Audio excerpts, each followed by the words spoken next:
good morning. It's Wednesday, October 5th. I'm Dr. Steve Stice, Chief Medical Officer here at the University of Kansas Health System. Delighted to be back with you on this program of Show Me the Science.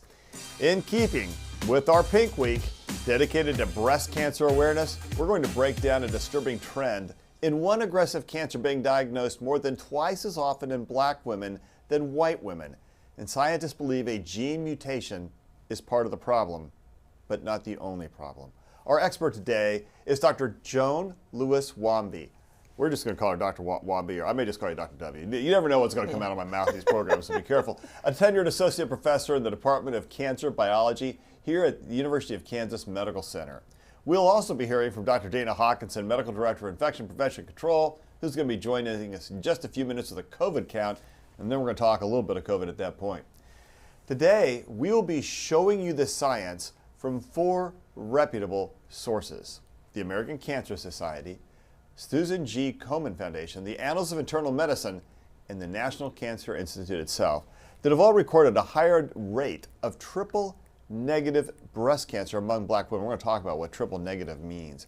These studies looked at cancer registries of patients from the ages of 20 to 84, spanning multiple years.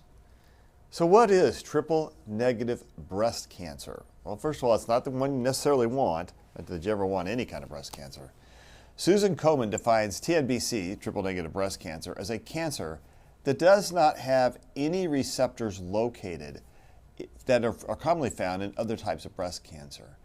If you think of cancer cells as a house and the receptors as 3 different locks on the front door, triple-negative breast cancers lack the most common types of receptors that fuel the most common breast cancer growth: estrogen, progesterone, and HER2 proteins.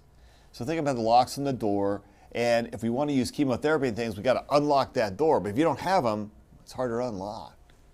Dr. Lewis-Wamby, researchers with the University or with the National Cancer Institute, noted that triple-negative breast cancer among black women also varies based on where they were born. How does this birthplace impact this cancer diagnosis? And is this true only for black women? Well, I think it's not just for African American women or women of African ancestry. I think we've looked at data looking at Asian women who live here in the United States versus China or Japan. And it seems as though when they move here, they have a higher incidence of triple negative or other types of breast cancer. And so breast cancer is really, it's a disease of subtypes. And so the most common breast cancer is the ER positive or estrogen dependent breast cancer. Triple negative is a more aggressive subtype, and it's the type that doesn't have any estrogen receptor, progesterone receptor, or HER2 receptors. And those breast cancers, we have targeted therapies for them.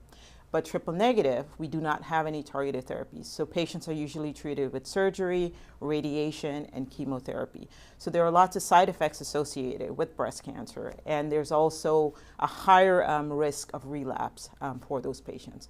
We know that African American women are twice as likely to be diagnosed with triple negative compared to the other subtypes of breast cancer. And so one of the questions that our lab is interested in is what is driving this higher incidence? And there's a higher mortality rate among African American women. They have a 40% higher mortality rate for all types of breast cancer, which is very disturbing for all of us. So really trying to understand the biology of the cancer. What is it within this triple negative tumor that makes it so highly aggressive? And then how do we bring down that mortality rate? And the key to that is early detection, obviously, and we're in the month of breast cancer awareness, and we cannot overemphasize the importance of early detection, because you detect the disease early enough, we can treat it. If it's detected late, then we're limited in our treatment options. And so the idea that zip code may play a role has been around for a long time. We know that individuals who live in certain zip codes have a higher incidence of breast cancer. And for triple negative, we've even looked at Wyandotte County compared to Johnson County and some other counties here in Kansas. And individuals in Wyandotte County have a higher incidence of triple negative and other types of cancers as well. So there is something to this idea that where you live may also impact your risk of getting breast cancer and also your overall mortality for the disease. So tell me a little bit, why would where you live influence how often you have triple negative breast cancer? Well, I think breast cancer is, we know that there are risk factors, and these risk factors, they impact who will get it, how aggressive it will be. There's no one factor that we can say definitely determines whether or not a person will get breast cancer. But for triple negative, we know that breast density is important, your environment, your diet is important, your access to, you have to be able to exercise, so being in an environment that allows that to happen. Stress is also an important factor. And what we're exposed to in the environment is also very important. I think we do not have a good sense as to what we're exposed to on a daily basis. And so all of these factors may contribute to triple negative and the other types of breast cancer. So the idea is that your zip code by itself is not what's driving triple negative, but your exposure to certain things within those communities may be what's driving it. And so we look at not just the biology of the cancer, but also what is in the environment that's also contributing to it. And it's I'm a cancer biologist, so I'm mostly focused on the genetic aspect of cancer. But there are lots of research that's focused on your environment, the diet, stress. There are so many other factors, your access to healthcare. And I think it's very important that we should also address that, because the higher mortality rate has to do with later detection and then not having access to those treatments which are important to increase your mortality or decrease your mortality. So it's a combination of things, but we can't study everything all at once. We look at the biology and the genetics of it, but we cannot ignore access to healthcare, access to the more advanced treatments that are available for patients with breast cancer, and then your diet. What does your diet look like? How accessible do you have to exercise or to be able to do things that can help you reduce your stress and keep moving? We know that exercise is also beneficial for cancer patients. So it's a combination of things, but we know that we cannot reduce our mortality rate if we don't have better access to care, we don't have the means to detect breast cancer at an early stage. You know, it's interesting because I'm a cystic fibrosis doctor and I take care of a lot of CF patients, and it's so similar to the story within CF. We may know the gene defect. We know that gene defect is responsible for lots of lung disease and other problems from CF, and yet two people with the same gene defect have much different expressions of that gene and how well they do. And then you start turning to what are the other factors that affect it? What about diet? What about exercise? What about lifestyle? All those things seem to impact. So Dr. Luswamy, talk to us about tumor biology for a moment, because not all of our listening audiences or watching audiences are going to know about tumor biology. Researchers discovered that 46% of black women had a TP53 gene, you'll have to tell us what that means, TP53 mutation, compared to 27% of white women. What is TP53? How does it affect your chance of getting breast cancer? It's just another one. This is really a story about genetics here, and the intersection, I think, with genetics and cancer. Yeah, and this is very interesting. So TP53, it's a gene that's the guardian of our cells. And so it's a tumor suppressor. It's there to actually help our cells to maintain order. And so normally our cells, they'll divide and they do the things that they're normally supposed to do. Cancer comes about when TP53 or P53 is mutated, and it's not allowed to do its main function, which is to guard our cells from replicating when the DNA is damaged. And so by mutating P53, these cancer cells are able to keep replicating even though the DNA is damaged. And so we know that in African American women, 46% of them have a P53 mutation. So that can make them at an increased risk of getting the cancer. But P53 is not the only gene that is linked to cancer. P53 is mutated in all cancers. I think actually 80% of cancers have a P53 mutation of some kind. So that's important, but we have other mutations that's also happening. The BRCA1 mutation, I know a lot of you may have heard of BRCA1, BRCA2, and that's the breast cancer gene that's usually associated with a higher risk of breast cancer, usually in younger patients. So we know that in African American women who have triple negative, a high percentage of those women have a BRCA1 mutation.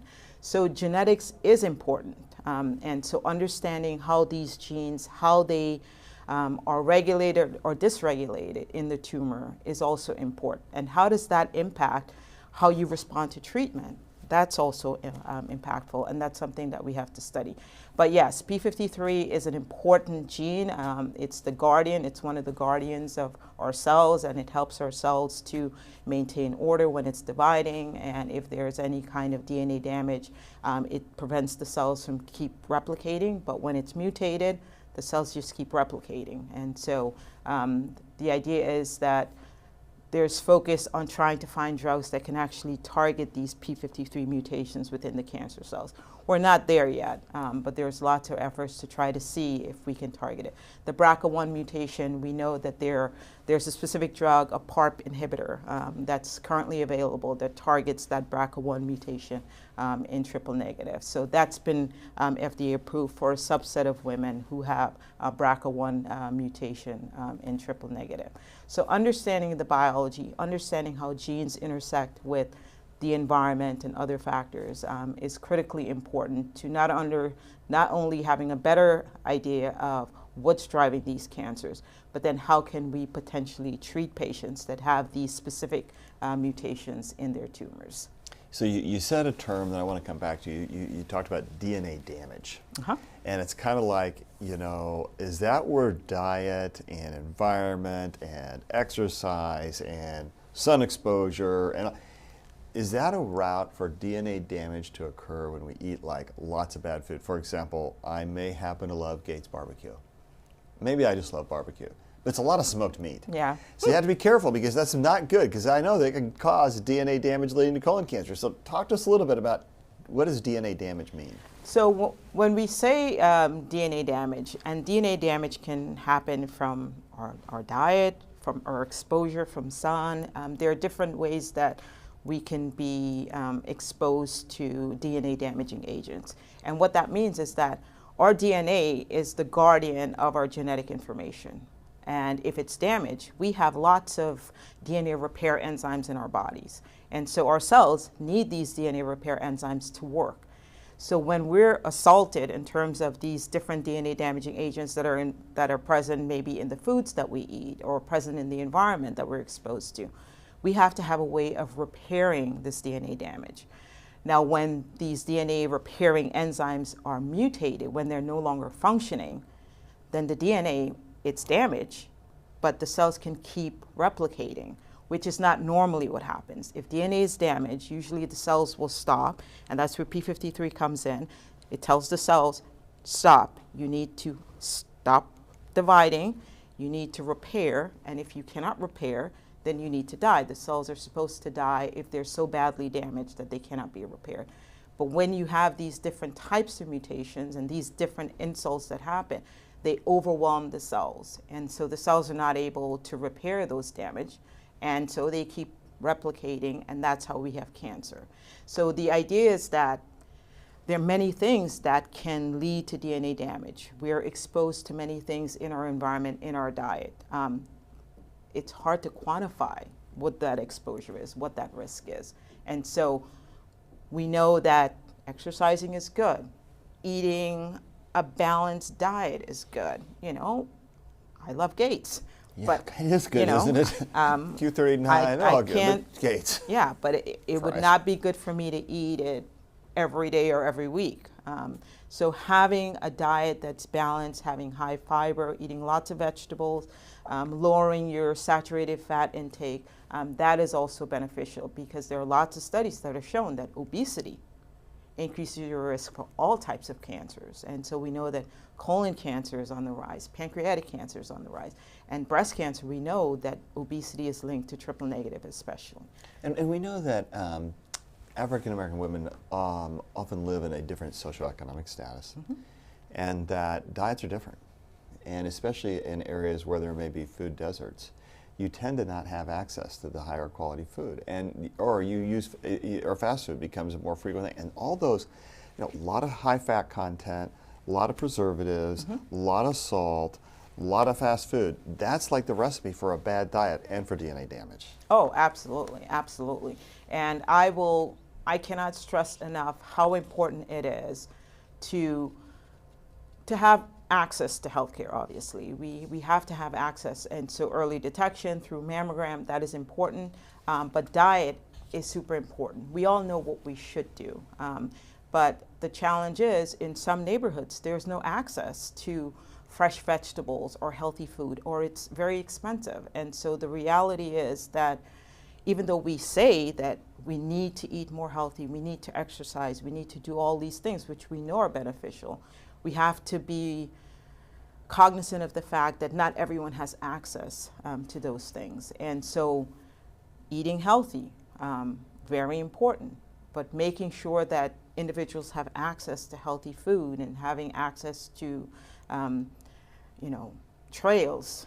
I live in Overland Park. We have lots of trails. It's great to get out and to walk and to be exposed to fresh air and have trees and breathe the fresh air. And so that's beneficial. But diets that's high in fat and high in sodium, it's usually not helpful in terms of your risk for cancer, but other types of diseases. And we know that obesity is linked to diabetes, and that's also linked to breast cancer as well. So it is a combination of things. But it starts with the biology of the tumor, because the tumor feeds off of whatever is in our body. And we have to make sure that we're feeding our bodies with healthy things so that we're able to counter the negative effects of the tumors. But yes, diet is very important in this regard. Well, it's kind of, if we were to break it down, we'd call it PDAT. Watch out, everybody! I got a new thing going on here. PDAT: prevention, detection, access, treatment. So we've talked a lot about prevention. We also know that detection is important. One of the struggles we've seen is that mammography fell off tremendously during the COVID-19 pandemic as people became, people just didn't come get health care. Unfortunately, the rates have not returned. And so I think that we're concerned because we're starting to see these rises in breast cancer across the country, but especially in communities of color, because we know that folks don't get that same level of care because the access isn't as good. Talk to us a little bit about that. Do you guys ever look at the impact of access on cancer? Well, I do not specifically. I have some colleagues who are looking at that because I know that that is a big challenge. I spent a lot of time interacting with individuals in our different communities, and one of the things that they always tell us is that, you guys tell us that we need to go and have our mammograms and make sure that our cancers are being detected. But even if we do, we don't have access to all the necessary care, or they have other issues that they're dealing with. So detection is super important because we know that if you detect cancer early enough, if it's stage 1, stage 2, the treatment options are much better for those patients. The overall survival is significantly greater than if you detect it later. So if you detect it stage 4 where it's already metastasized, you're limited in your treatment options, and your overall survival for those patients with metastatic disease is very low. So early detection, better treatment, overall survival is usually 80%, 90% for breast cancer, which is ER positive. Even for triple negative, it's around 70%. But if you detect it late and it's already metastasized, then the survival rate is about 15 to 20%. That's dramatically different. So early detection is the key, but having access to treatment is also very important. And that's been one of the challenges we faced with trying to get the word out that you need to go get your mammogram, you need to have early detection, and that will help you to get good treatments. But we've heard consistently from a lot of individuals, like even if we go and we get detected, we don't have the same access to all the treatments that's available to other people. We know that many communities, and there's a lot of, I think, data that also talks a little bit of the same stories in rural communities that don't have as good access to therapy, and also some of the same dietary challenges with fast food or food deserts or hard to get to, et cetera. And so you end up having more preserved foods, and all those things lead to a less healthy diet. And that a less healthy diet has an impact on, and can lead to obesity. So when you look at all those factors, you have to recognize, okay, again, prevention, eating healthy. Detection, getting your mammogram so that you are, but that also defines access, because it's not only can you get your mammogram, but can you get your health care? And then the treatment itself is, if you can't get follow-up, or you don't have insurance to help afford it, or you have a high copay, all those things become deterrents to getting care, and all of that combines to a more difficult outcome. It's not only true about breast cancer, it's true about lots of different types of diseases and health, and it's part of the disparity and part of the brokenness of the American healthcare system, unfortunately, is that all these factors can lead people to have a less healthy life, and when they do, they can't be engaged in society. They can't work, they can't raise their families, and then we all suffer the tragedy of that, I think. So more than one study has pointed out to the impact of COVID-19 on mammography volumes, which have still not returned, as we mentioned earlier, to the pre-COVID-19 levels. I think there's a struggle that goes on around that. In fact, there was one study in the Annals of Internal Medicine that published research showing that black women began mammography every other year. Starting at age 40, breast cancer deaths could be reduced by 57% compared to if folks started 10 years later. How are we going to accomplish that? Well, clearly we need better access, right? We need to have more education about the importance of that, and we need to have our ability to take that information and get to treatment. Because even if you know you have cancer, if you can't do anything about it, then it becomes very difficult to say, okay, well, we've made a difference. So there's so many societal factors that blend into this story a little bit. All right, so we're going to get to some of our questions. We know there are a lot out there. But first, Dr. Dana Hawkinson, Medical Director of Infection Prevention Control and Infectious Disease Specialist here, is going to give us our viral updates today. Viral updates, COVID updates. How about that? Viral updates, yeah. Yeah, there you go. Well, 34 active infections in the hospital right now, with 4 in the ICU, 2 in the ventilator, 19 in that recovery period. Again, Steve, we've really just been, unfortunately, hanging out in that low 30s. We are. That is really the gist of it for the past several weeks, actually. And you know, if we were screening everybody, I bet we'd be in the 50 or 60 range. But we don't screen everybody. Probably, we only do the symptomatic. Now we've been doing that since May or whatever. Yeah. And yet it's still high. And you watch the U.S., the numbers are dropping. Yeah. But talk to me about this BA 2.75 variant, because we're seeing those numbers rise, and in some countries in the world is now the dominant variant. Should we expect that in the U.S.? Yeah, I mean, I think we should, and we can, or other variants. You know, we know if you look at any of the websites that have the variants in the time period, you will see specific time periods for Alpha, Delta, Omicron. You know, the BA 2.75 is really an offshoot of that BA2. So I thought it was New England Journal maybe last week, still had some information published. You know, right now it still looks like our therapies work. The vaccines, this virus is not becoming resistant to those immune responses that the vaccines produce and elicit. So I think that's all good news. But I think what it is it's just it's a vacuum, that you have people who are really immune to one isolate like BA5 because they've had it. And so you don't have as much immunity to some of these other ones, even though you do have immunity. And so it's easy to get infected. I think really, as you have been saying for quite some time, we really need to look at hospitalizations and death. Yeah. And the vast majority of hospitalizations continue to be those that are unvaccinated, not up to date, and with significant comorbidities. So. Yeah, I think that's really the key. And I did read that article in the New England Journal, and it said, gosh, high neutralizing antibody titers may be a little more transmissible, but really responds to all the therapies, Paxlovid, all the different monoclonal antibody therapies. And so I think it is not unlikely we'll see a rise in BA 2.75, but I think we're prepared if we just do the things we know that work. First of all, the rules of infection prevention control, which continue to follow you wherever you go, but also vaccination, which is an important topic. Speaking of which, oh boy, here we go, baby. We've talked quite a bit about the importance of getting your COVID boosters and the flu vaccine.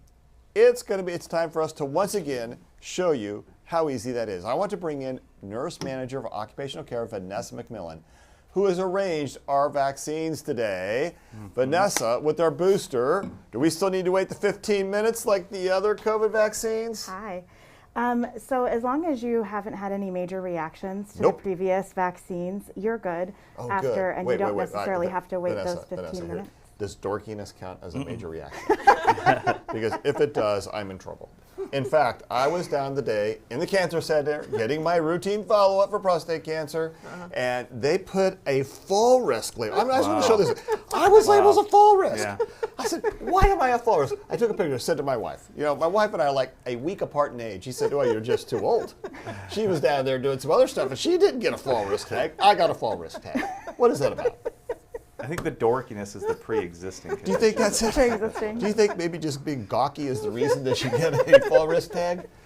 Okay, so now that we've established that I have a fall risk and I'm a dork, we're going to talk a little bit about getting this bivalent vaccine, and I'm going to get my flu shot and my vaccine. Hawk, you're just going to get your flu shot today.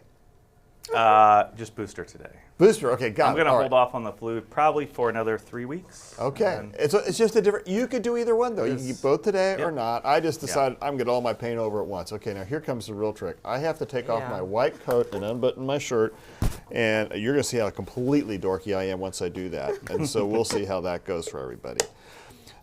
So while I'm getting ready, Jess, are there any reporter questions on the line today? Are no reporters right now, but I could ask a couple of questions. Okay, you do To that our because in guests. just a minute I'm taking my shirt off here. Oh gosh. That's not a okay. thrill, trust me, people. We're If I all were you, I'd watching. turn your cameras off on your show, turn down the color, turn down the whatever, and Wait, are that's you? Do better you have for the white? America. Do you have the white T-shirt on? You say? I did. Dang it! Don't bring that up. I got the Sorry. tidy whitey on today. Okay, it's just Okay. what I put on. I kind of forgot I was doing this, and I may have dressed a little differently if I'd remembered. Okay. While you're doing that, whatever you're doing, is you're taking it all off. I'm going to talk to Dr. Lewis Womby. How does that sound? Please. Okay, so, Doctor, I have a question. Juan wants to know, can environmental factors like deforestation and wildfires cause gene mutations that lead to an increase in breast cancer? And we've talked about other factors. What about environmental? I think that sounds like climate change. Climate change. I mean, climate change impacts different types of cancers. I don't know if it's specific for breast cancer, but I know that I don't know if there's any specific study that links climate change specifically to breast cancer, but we know that just environmental factors can impact your risk for breast cancer. So, yeah. There are no specific studies that I can quote, but we do know that in terms of, I don't know, the air we breathe. I mean, it's probably more in terms of lung cancer rather than breast cancer, but I don't think we've looked specifically at environmental factors related to global warming or things like that. To breast cancer. We know just from the hurricane right now, Hurricane Ian in Florida, post-hurricane, there's more mold. And that's led, the type of mold is linked to the climate change that's occurring. We know that mold causes lung disease, and different lung disease lead to lung cancer. So I think I think there is a clear association. And again, when we cheat the environment, as right, whether it's our own personal environment. Oh Lord, that is a really ugly picture on that camera. Oh my God! Let's get the shot over with. Which is the first one, so I get dressed again. Just stop laughing, Jess. That is not kind. No, I'm taking. You are just I'm taking, laughing. Don't you I'm dare. taking a picture of the screen Ay, vey. because I have to send that to you Let's later. go your to stab me COVID That's quickly. first. Emmy-worthy. That's Emmy-worthy right there. Thank you. Oh my gosh, this Okay, is But it's stop. done. Just Okay, stop. I'm Wait, just- I'm going to look like Hawkeye. All right, let's go. it's the tie. I'm going to sit up straight. Yes. I'm going to try and help the world here. Jess, you're just laughing out loud. Don't even try to put the hands together. Don't act like you're I praying. know. That's tough. Okay. Sorry. Fine. Look, can we get this? I can't look. I can't look. That was your COVID. All So I done. got COVID in. Now I'm going to get influenza. Just a second. She's going to go to my other shoulder and do that one. Can she hurry? Yeah. Really? I'm going to sit up straight and puff my chest. Take a deep breath. Sorry. I rather like Here we this go. look you have. Thank going you. on. How about that? I wore my tank top so I could look a little more like Hawkeye. How's that work? And please turn down the brightness in the room. Turn the lights off. Let's go, people. Get this thing done. I got a fall risk, I got a white tank top on, I'm being exposed, and now I'm dorky, and I got Jess 1, 2, 3. taking pictures of me the whole time. Thank you, Oh Jess. my Flu shot is also done. All right, I am fully vaccinated. Jess, are you fully vaccinated? Are you Have fully had your flu clothed? shot? You're fully vaccinated. I need you fully clothed. Well, I'm And going then we back can at move it right on. now. Okay, there we go. Thank God. I'm going to take the brightness away. I'm going to get back to that. I think it's Hawkeye's turn now. Let's divert the camera. In the meantime, let's ask Dr. Wamby a question. Can Okay, we, I've got one for her. So Marcia wants to know if triple negative breast cancers present the same as other breast cancers. Do they present the same, or are there different symptoms that women should look for? So probably not.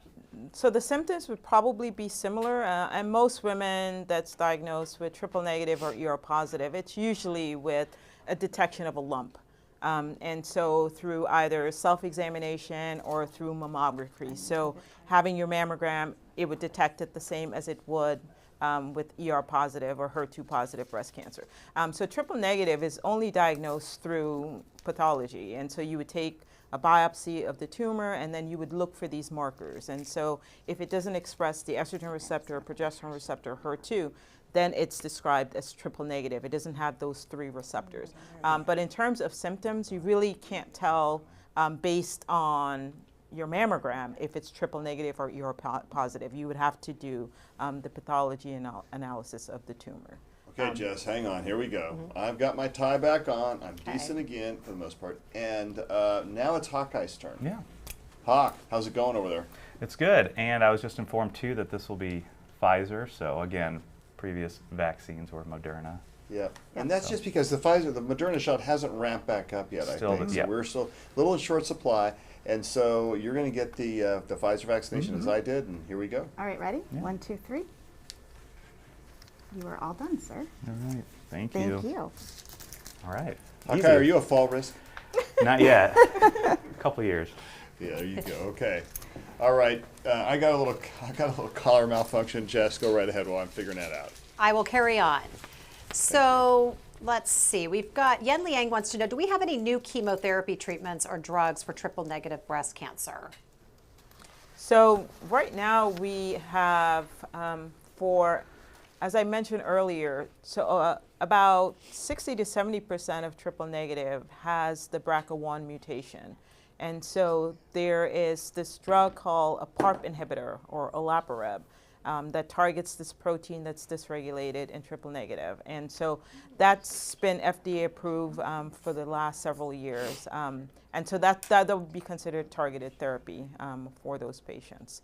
So in terms of chemo, it's just the standard chemo that patients have been on for years, and those have worked really well. And one of the things about triple negative is that it responds really well to chemotherapy. And so I should make sure that that's clear. So patients who have triple negative disease, they're treated with surgery, radiation, and chemo. Chemotherapy works really well in those patients. The issue is that for a significant proportion of those patients, they exhibit relapse, and so the triple negative disease comes back. And so the idea is that if we can have better targeted therapies, we can reduce just the side effects that's associated with chemo. And that's usually the challenge, because chemo works really well, but it's not only killing the cancer cells, it's killing all of your healthy cells as well. And so there are lots of side effects associated with that. Kay has a Jess, question. I think that comes back to the that locked door question. You know, what are the locks on the door? Can we unlock it or not? And if we can't unlock it because of those negative receptors, then there's a problem, and so then people don't fare as well. So I haven't fainted yet. I want to say thank you to Vanessa McMillan for coming in, putting up with my dorkiness and the fact that I'm a fall risk. Do you have scissors so I can cut off my fall risk tag now? I don't have scissors with me. I'm so sorry I didn't bring any. Maybe I'll get Jess to cut off my fall risk things a little later when she's done laughing. Do you think that's possible? Possible. Yeah, I don't know. I would love to do the honors. Yeah, you bet. Thank you. I will. Thank you Jess, so thanks much. for coming in today. We haven't fainted yet, and I haven't fallen off the chair yet. Thank Okay, you. Jess. We will keep an eye on you. Okay, so 2 more questions, and they're both to Dr. Hawkinson. Kay wants to know, she says, I've had thyroid removed because of cancer. I'm taking the radiation pill November 2nd. When can I get my second COVID booster and my flu shot to be safe? Should she wait? When should she do that? I think you can get it now. I really don't know that much about the the pill that you're taking, I don't know if it's a targeted iodine. Yeah, so I think you should be okay. That really shouldn't affect the other any other aspect of your immune system. Certainly, get the final word from your physician that's prescribing that. But I think anytime you really want to get it, that really should not interfere, as far as I know, with that immune response that will be generated from both of the vaccines. So certainly getting it now or waiting. Like I said, I don't believe that medication that you talked about is really going to affect any immune response necessarily. Get the final answer from your physician, but you can get the vaccines at any point. And then Jess, Gretchen, we're all clothed again, so all thank is good you. now. Yeah, Okay. so yeah. I see you taking a look at the screen to see what it looks like. I am. I'm like, I don't want to look, but all is right in the world. You guys are all Yeah, clothed. okay, good. I like saw you that. try to close your eyes. Go ahead. The last question, and we haven't talked about this in a minute. Gretchen wants to know, Dr. Hawkins, I'm just curious what's going on with monkeypox. Do we still think we might need a vaccine, or is this old news? What's going on? Yeah, it really seems like the cases are going down. In fact, I was just looking at a recent publication from MMWR from last week showing good protection from Jynneos from even one dose of the vaccine. So, so far the early data continue to support the fact that the vaccine works. But right now, overall cases are going down as far as reported cases in the United States and around the world. So overall, that's a good thing. It doesn't seem like there are any new recommendations right now for any other non-risk or low-risk populations to get the vaccine. You know, I think the other thing just to think about as we look at the numbers declining around the United States for COVID, which is great. We'll see what happens because the weather's starting to get cold, right? Come Friday when it's a high of 55 degrees here in Kansas City, and people start going back inside. That's, I think, the next big challenge, especially as we see the BA.2.75 variant begin to escalate, which I think most of the folks I'm reading says, gosh, we expect that to become a dominant form before long. So will that change things? Hawkeye, talk to us about a couple things first. Number one, lots of patients coming in with their second or third episode of COVID. Does that mean their immune system doesn't work? What does that mean to you? Well, number one, I think it's unlucky that they've had their second or third episode. But I would not say no, that their immune system doesn't work at all. You know, once you have really those 3 exposures to spike, whether it's 3 vaccine doses or 2 vaccine doses and an infection, really from there we have seen the greatest improvement. Now, certainly if you're older, needing that booster to help reduce your risk even further of hospitalization is good. But unfortunately, several people, many people have had 2 or 3 infections with SARS-CoV-2, unfortunately. It doesn't necessarily pretend or tell you anything about your immune system other than, you know, if you get it and you're doing well, it's probably because of that immune response and you've generated a good immune response. But people in the hospital also, you know, again, we have to look at their comorbidities, things like that. Certainly things like age, obesity, diabetes, heart disease, lung disease would put you at greater risk. Not necessarily to get more ill, but certainly feel those symptoms where you need to come to the hospital and at least get looked at and get some care. Yeah, I think that makes complete sense. And you know, the other thing I mentioned is that we have to remember that SARS-CoV-2 is incredibly transmissible. Yeah. And just because you've had it doesn't mean you're not going to get it. Right. What vaccination does, it helps prevent severe illness and death, which it has been inordinately powerful against. Yeah. And we just have to recognize how important it has been. And then I think most of the patients I've seen who have had 2 or 3 episodes of COVID, it does tend to be milder, but a lot of them have been vaccinated as well. So again, you can still transmit, but that doesn't mean you're going to get really sick. The folks who are getting sick, the people still in our ICUs, patients still dying, overwhelmingly have either advanced disease or have never been vaccinated, or a combination of both of those things. Okay, so I'm going to turn back to Dr. Wamby for just a moment. We've talked a lot about all these triple negative things and breast cancer. It feels like the whole field of genetic treatment and genetic diagnosis in cancer has exploded. You know, just a little while ago, we had some stories about rectal carcinoma and the impacts of new therapies with certain genotypes. I know in cystic fibrosis, if you have certain genotypes, there's some incredibly effective therapy now. Man, what do you see coming? Are we going to be able to repair the damaged gene in our bodies to help make things better? I think that's the hope. I think we're all, with the Cancer Center getting the comprehensive status from NCI, Yay! it's our hope that we will be able to personalize care for patients. And it's the idea that you can look at an individual, look at their genes, and be able to cure them of whatever disease that they have.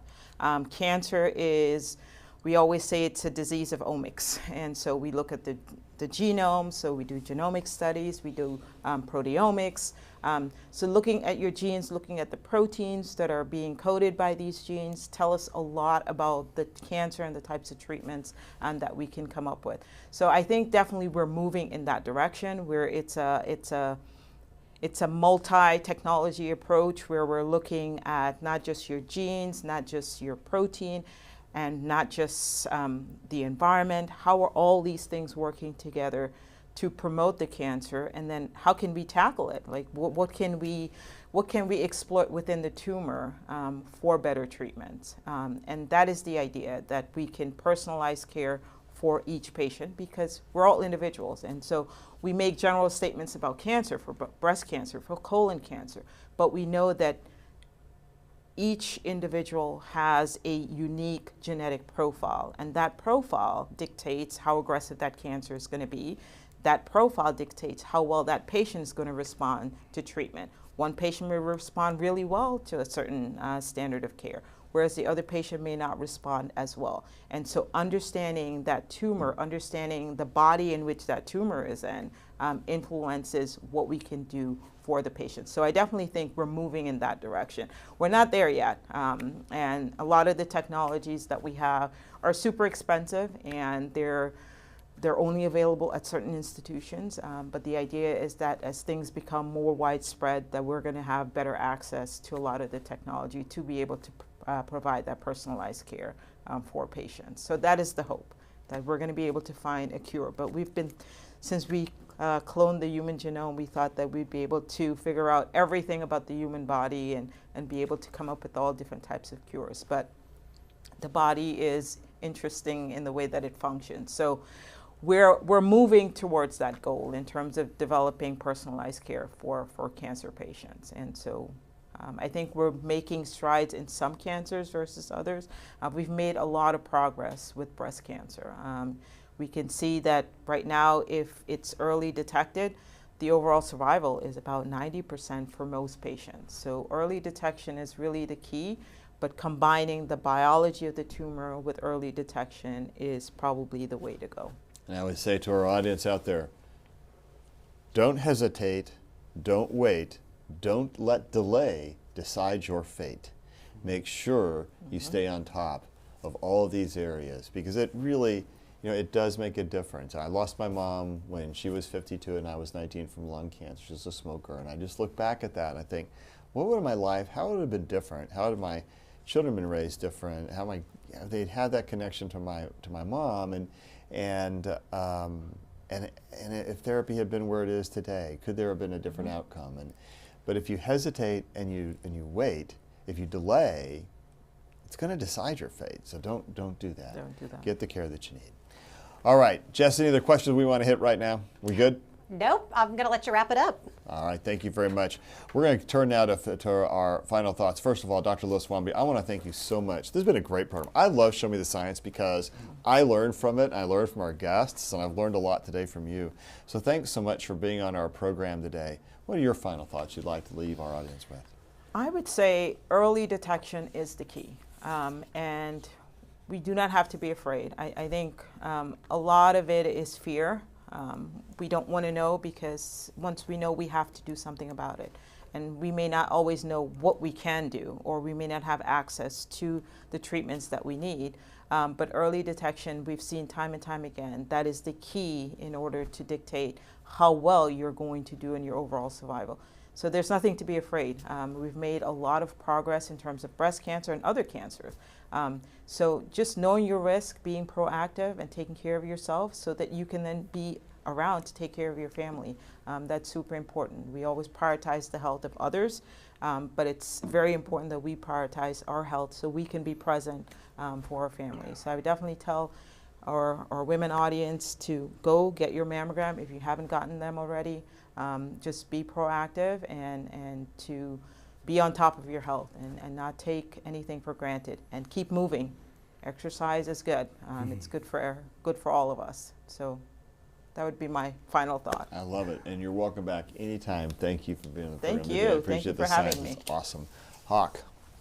Yeah, I mean, I think the message for today and this week, and really a lot of what we do, is prevention. And it's prevention with get your screening, as we've heard, get your vaccines. But also the other aspect of that, just a very poignant aspect, certainly, is that access. And we want to continue to give access. Please, if you know people who need that, there are resources out there. Please get your vaccines.